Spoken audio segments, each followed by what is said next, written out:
Bien, bonjour à tous, merci de votre présence et de votre écoute. Je commencerai par remercier bien sûr les organisateurs, de ces journées, pour ce temps d'échange. Donc l'étude que je vais vous présenter, s'est intéressée en fait à l'apprentissage de la preuve dans le contexte antillais, en particulier en Martinique. Il s'agissait en fait de faire un état des lieux en début de cursus postsecondaire de cet apprentissage. Georges Polya disait que les mathématiques consistent à prouver une chose évidente à l'aide de moyens complexes. Alors, cette citation a fait écho aux réactions de mes étudiants quant à la notion de preuve au moment de prouver un résultat, parce qu'ils ne voient pas forcément l'intérêt de prouver un résultat et surtout, ils voient une tâche en fait insurmontable. On peut se demander si finalement les difficultés qu'ils ont au moment de prouver ne sont pas simplement liées à cette impression. Donc avant de vous détailler finalement cette étude, nous allons voir un petit peu ensemble ce que nous entendrons par preuve mathématique. Voilà. Donc une analyse fonctionnelle et structurelle liée est basée sur du moins sur des articles et sur la lecture d'articles de recherche. Il fait état de nombreux débats quant à la synonymie et puis aussi quant aux fonctions de la preuve et puis surtout la synonymie de mots tels que preuve, argumentation, démonstration, conjecture, par exemple. Et au-delà même du vocabulaire, de la place et de la fonction de la preuve dans l'activité mathématique et également dans l'enseignement des mathématiques. Pour exemple, les travaux de Balachev ou de Pedemonte attribuent à la preuve une fonction de validation de résultats visant à attribuer une valeur de vérité acceptée à un moment donné par une communauté sans lien réel avec un formalisme quelconque. Donc, on peut se dire que la preuve mathématique n'a pas de lien avec un formalisme, avec des règles de formalisme. A contrario, la démonstration en tant que fruit d'une preuve sera acceptée par la communauté mathématique euh, si elle répond finalement à un certain nombre de règles établies en mathématiques. Donc la démonstration finalement apparaît comme une preuve particulière dont le formalisme répond à des règles propres aux mathématiques. L'apprentissage donc de la démonstration demande un enseignement finalement de ces fameuses règles de formalisme. Donc l'étude de la construction d'une preuve demande également de s'interroger sur la place de l'argumentation qui occupe finalement une place fondamentale et cruciale dans la construction d'une preuve. Mais en fait, l'argumentation est souvent liée en pratique et ainsi que dans des travaux de recherche à la construction finalement de conjectures. Cependant, nous pourrions dire que finalement, preuve et conjecture sont liées, comme le dirait Lakatos, parce qu'ils sont toutes les deux produits de la logique rationnelle. On peut donc s'interroger, on revient donc à l'interrogation quant à la place et au lien qu'occupent démonstration et argumentation, et si on se lie et si on revient aux travaux de Duval, par exemple, on constatera une distance structurelle et fonctionnelle finalement entre preuve, entre démonstration et argumentation. Les travaux, par contre, de Pedemonte attribueraient une continuité dialectique et cognitive à ces deux mots, à ces deux concepts de démonstration et d'argumentation.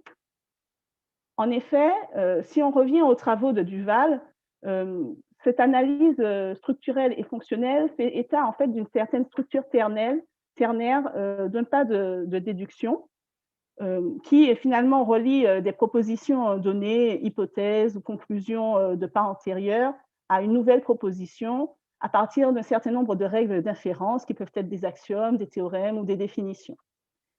Pedemonte, dans ses travaux, en s'appuyant aussi sur les travaux de Toulmin et donc de diagrammes de Toulmin, a réussi à faire état d'un certain diagramme ternaire dans des pas d'argumentation. C'est ainsi qu'elle parlera d'une certaine unité cognitive entre démonstration et argumentation. On pourrait se dire en fait que cette unité cognitive pourrait être finalement un obstacle épistémiologique à l'apprentissage de la preuve, mais cet obstacle n'explique pas vraiment les difficultés perçues par les étudiants et par les élèves au moment de prouver un résultat. En s'appuyant finalement sur les travaux que nous avons vus précédemment et bien d'autres, nous avons retenu finalement les définitions suivantes sur les mots argumentation, preuve et démonstration. On dira finalement qu'une argumentation sera un discours permettant de saisir la valeur de vérité d'une proposition. Une preuve sera une explication acceptée à un moment donné par une communauté. Et par contre, la démonstration serait une preuve acceptée par la communauté mathématique en raison de son formalisme et donc d'un certain nombre de règles de formalisme. Si nous nous attardons un peu à l'apprentissage finalement de la preuve, selon Anna, donc dans ses travaux qui s'appuient sur les travaux également de William Thurston, elle attribue en fait une certaine fonction explicative à la preuve en disant en fait qu'elle donnera une valeur de conviction forte à une preuve si elle apporte finalement, elle amène à une véritable compréhension des mathématiques. C'est une des raisons pour lesquelles finalement la preuve a une attention aussi particulière finalement dans l'enseignement secondaire français, dont dépend en effet le contexte antillais que nous allons étudier. Un des points communs à l'ensemble des travaux que l'on a lus sur la preuve mathématique, ce sera la nécessité finalement de progressivité dans l'apprentissage de la preuve. C'est une nécessité que l'on retrouve également dans les textes institutionnels français, puisqu'ils recommandent un apprentissage de la preuve qui commencera en classe de 5e, en laissant de prime abord de côté la démonstration comme produit finalisé et formalisé de la preuve. Et finalement, tous ces textes préconisent aussi de prendre l'argumentation et différents types de raisonnements comme point d'appui à l'apprentissage de la preuve, lien donc entre l'argumentation et la preuve, et forcément, nous voyons ainsi où se situe un peu l'argumentation dans la vue que l'on a dans l'enseignement donc de la preuve. Alors, nous nous sommes intéressés donc à l'analyse des programmes qui suivent finalement le cursus secondaire français. Donc, dans le contexte antillais, nous nous sommes intéressés au programme de classe préparatoire aux grandes écoles et aux maquettes de licence mathématiques. Et en étudiant ces deux textes institutionnels, nous voyons que la preuve est présente de façon transversale. C'est-à-dire qu'elle n'est pas explicitement écrite, mais il s'agit en fait d'un attendu écrit de façon un peu transversale dans les attendus de la part des enseignants. Et d'autre part, nous remarquons que finalement, la preuve mathématique ne fait pas l'objet d'un enseignement spécifique. On pourrait donc, à la lecture donc de ces travaux, à la lecture de ces observations faites dans l'enseignement supérieur et également des différents textes institutionnels, se poser les différentes questions suivantes. Premièrement, est-ce que l'enseignement finalement de ce processus est acquis à l'issue du cursus secondaire? Quel est le ressenti finalement des élèves vis-à-vis de la preuve à cette étape de leur cursus? Et puis, est-ce que ce ressenti finalement est en concordance avec de réelles capacités argumentatives et démonstratives? Par rapport à ces questions, nous avons émis les hypothèses suivantes, qui sont qu'aux Antilles, l'apprentissage de la preuve, tout comme celui de la démonstration, n'est pas achevé à l'issue de l'enseignement secondaire. Que les élèves, à l'issue de cet enseignement secondaire, pensent être en mesure de prouver, mais ne se sentent pas capables de construire une démonstration. Et enfin, qu'il y a un écart significatif entre le ressenti des élèves vis-à-vis de la preuve et les capacités argumentatives et démonstratives dont ils font preuve. Afin de vérifier ces hypothèses, nous avons donc entamé une étude longitudinale dont nous vous exposons en fait la première partie. Il s'agit en fait, nous avons donc étudié une population d'étudiants qui ont entamé un cursus postsecondaire dans une filière où la part horaire en mathématiques est significative. Donc, il s'agit d'étudiants de première année de classe préparatoire aux grandes écoles MPSI et PCSI et d'étudiants qui sont en première année de licence mathématiques. Donc, un questionnaire leur a été soumis une semaine après la rentrée universitaire. dans le but de recueillir leurs perceptions en début de cursus et de confronter ces perceptions avec des capacités effectives qu'on a analysées en tout cas sur des démonstrations et sur des analyses donc de démonstrations qui leur étaient proposées. Nous nous sommes donc attachés à 3 axes d'analyse. L'argumentation, vous regardez les capacités des étudiants à trouver les arguments nécessaires à la preuve d'un résultat.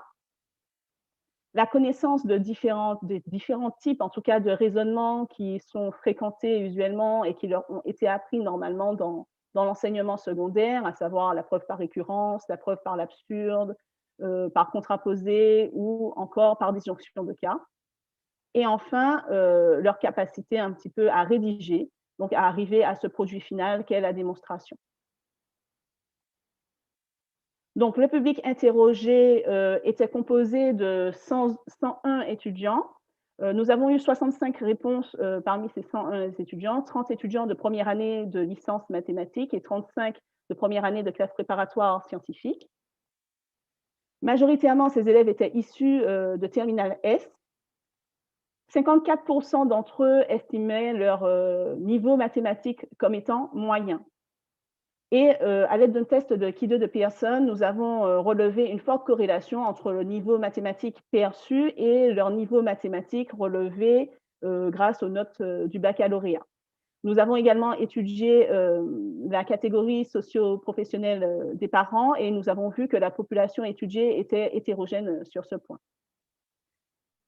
Sur l'axe de l'argumentation, nous avons remarqué que la moitié des étudiants répondants éprouvent en tout cas disent éprouver des difficultés à trouver des arguments. Nous n'avons pas trouvé de corrélation entre les capacités déclarées et donc les capacités d'analyse, de démonstration sur la population globale. Par contre, nous avons trouvé une corrélation, donc toujours à l'aide d'un test de Kidde de Pearson, une corrélation significative sur la sous-population d'étudiants de classe préparatoire aux grandes écoles. Sur l'axe du raisonnement, 35% des répondants pensent connaître les 4 types de raisonnement fréquentés. 34 disent se décourager face à une difficulté dans un raisonnement, mais nous n'avons pas trouvé de corrélation entre les capacités déclarées et les capacités d'analyse, de démonstration sur la population globale quant au raisonnement connu. Nous avons par contre trouvé une corrélation significative sur la sous-population d'étudiants dits de niveau moyen en mathématiques. Sur l'axe de la rédaction, 57% des répondants estiment avoir des difficultés dans la rédaction d'une démonstration, mais nous n'avons pas trouvé de corrélation significative ni sur la population globale, ni sur une sous-population entre les capacités déclarées et les capacités d'analyse de démonstration. Ces différents résultats nous ont permis de nous dire que finalement l'apprentissage de la preuve n'est pas achevé à l'issue de l'enseignement secondaire, qu'une minorité finalement de ces étudiants est en mesure d'argumenter, de produire une démonstration et surtout de la suivre sans difficulté, que les difficultés finalement les plus importantes relevées concernent la rédaction de la démonstration, de ce produit final de la preuve, qu'il y a finalement un écart quand même entre les capacités finalement perçues et les capacités argumentatives et démonstratives révélées. Et nous pensons en fait que les étudiants, au vu de ces résultats, manquent de recul vis-à-vis de la preuve, ce qui ne leur permet pas finalement d'analyser correctement des démonstrations parce qu'ils manquent vraiment de recul quant aux notions qui environnent la preuve mathématique.